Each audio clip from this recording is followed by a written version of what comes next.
I'm Max Dalton, and in this example, I'll show you how to download a character sheet PDF in the D&D Beyond app. Step 1. Open the D&D Beyond mobile app and then tap Characters in the menu on this screen. You'll land on the My Characters screen where you'll see a list of all of your created D&D Beyond characters. Step 2. Find the specific character you want to download a character sheet for and then tap that character. The character sheet for that character opens. Step 3.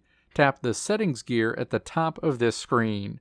A menu is displayed. Step 4. Tap Export to PDF. An Open With window opens where you can choose where to save your D&D Beyond character sheet PDF.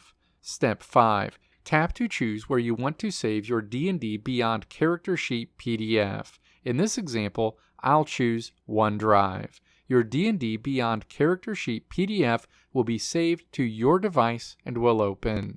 Let me know if this video helped you out in the comments below. If you liked what you saw here, click the video links on the right side of the screen to check out another video. Or click the logo on the left side of the screen to check out my tutorial website at www.maxdalton.how.